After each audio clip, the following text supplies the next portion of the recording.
UAE's crypto regulation comes of age. Updates on gaming.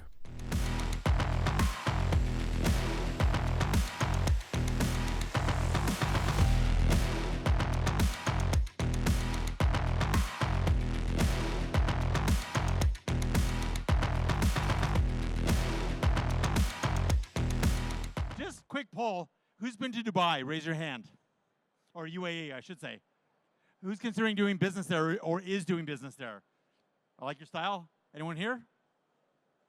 Habibi, come to Dubai. I think that's the main thing. All right, this is going to be a short presentation because we have lots of panels to get to. But I just want to give a little bit of context. So I'm a lawyer who specializes in crypto and blockchain, originally from the US, originally from Los Angeles. And I relocated to Dubai about 3.5 years ago for a variety of reasons. One of which is I was a COVID refugee, and Los Angeles was just not the place to be during that time. But it was also because Dubai and the UAE had a very liberal and progressive attitude towards crypto and blockchain, specifically the regulation of those areas. And it's interesting now that I'm a resident to see the evolution of that ecosystem, which I'll touch on, and also now that they're opening up the door to gaming/gambling. That was always a real question whether or not that was going to happen because there's some religious or cultural issues there, but they're taking a big step towards that. And I think it's fascinating to watch how small jurisdictions such as Malta, such as, let's say, Liechtenstein, such as Lithuania, such as UAE, such as Bahamas and BVI, how these jurisdictions or micro-jurisdictions, if I can call them that, look to establish regulatory avant-garde environments and benefit from that, and then all these other larger jurisdictions, more integrated jurisdictions, say the EU, move in after them and sometimes can't catch up because the smaller ones are just so nimble. So before I dive into the update on the gaming, let me just touch on crypto because it follows a similar path. Dubai was a little bit, or UAE, I kind of use them a little bit interchangeably even though they're not, it was a little bit of the Wild East, dare I say, a few years ago. There was not necessarily regulation that stopped crypto and blockchain, but there wasn't enabling legislation. And I think Dubai specifically took the point of view that they needed to create enabling legislation, needed to create a framework for crypto and for blockchain so that companies would feel comfortable moving their capital there, moving their people there, and basically making a bet on the environment. So Dubai did something really interesting. They did the first time this has ever been done in the world. They created a regulator that is entirely dedicated to crypto and blockchain. I think you're all aware that the traditional problem or issue is that, for example, in the United States, you don't know which regulator, whose door to knock on. Do you knock on the door of the SEC? Do you knock on the door of the Commodities Futures Trading Commission? Do you have to find a regulator in every state that you're dealing with? Do you have to go comply with the central bank? I mean, how do you know that you're safe? How do you know that you're doing the right one? If this regulator says you're okay, how do you know that's okay for every regulator? And what do you do if the regulator won't give you a straight answer, but kind of teases you with what you can't do without telling what you can do? You go ahead and you do it, and then you get the email or the lawsuit or the warning. This is part of the reason why I left the United States. It was what I called kabuki theater regulation. Okay, it's just shadows on the wall. You never knew. I see a knowing nod right there. You don't. Are you from the U.S.? You've heard of this, right?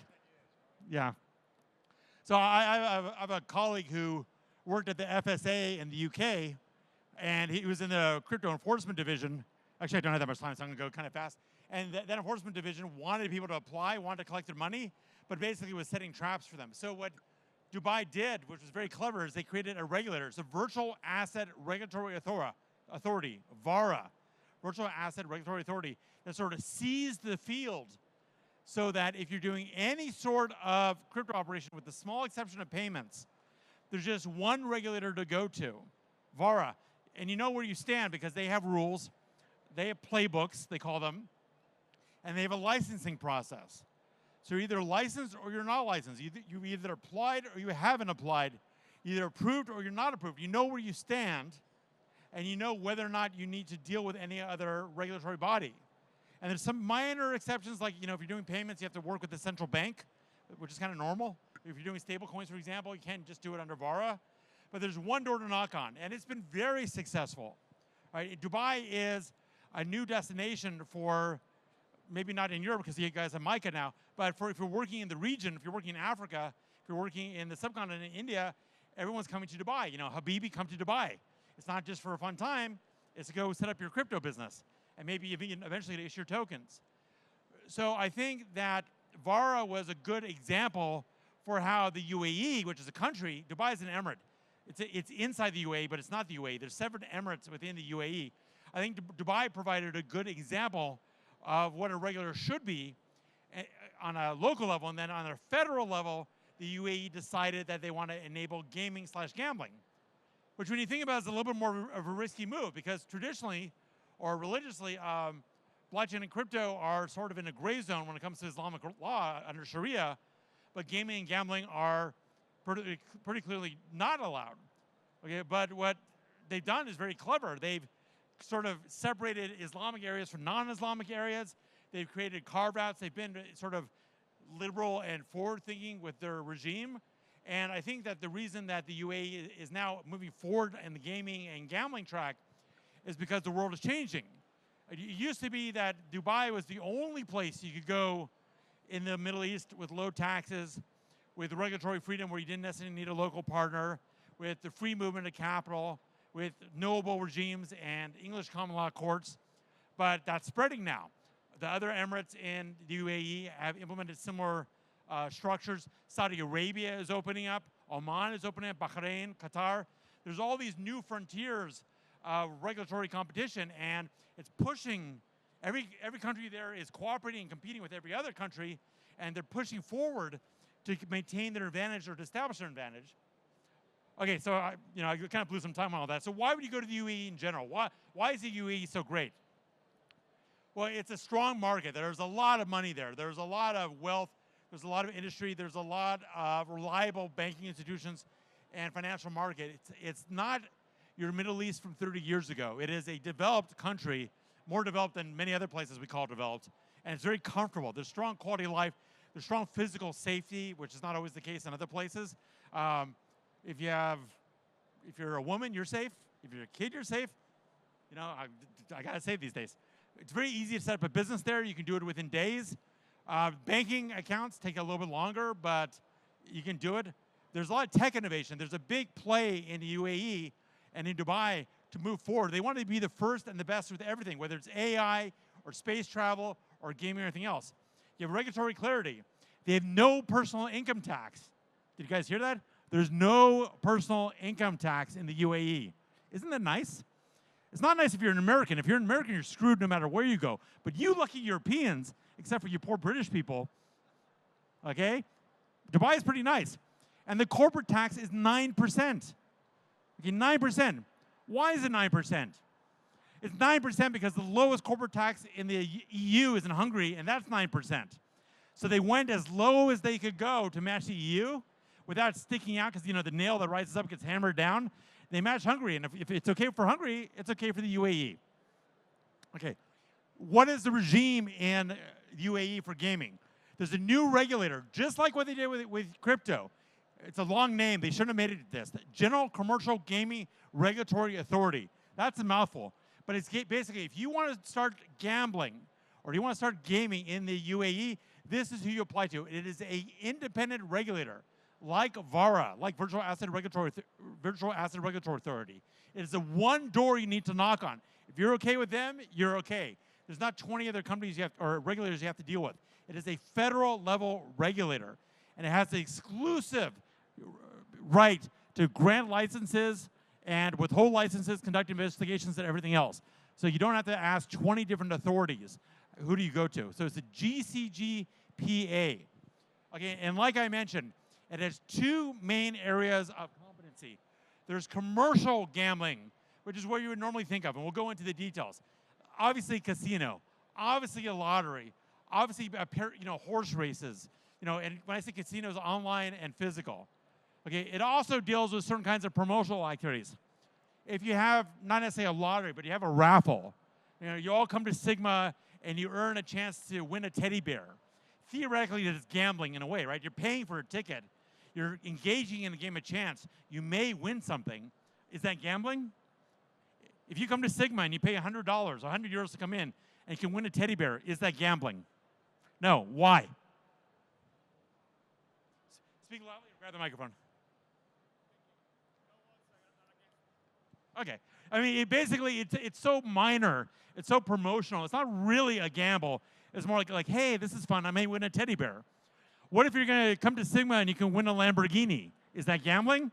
The ticket was 100 euro. The Lamborghini, I don't know, 200,000 euro. Is that gambling? What if you can win a villa in Dubai that's worth $25 million? Is that gambling? Okay, obviously these are gray zone issues, but you're getting more into gambling land the more the prize is relative to the price of admission, because you're overshadowing the event and making the prize the real point.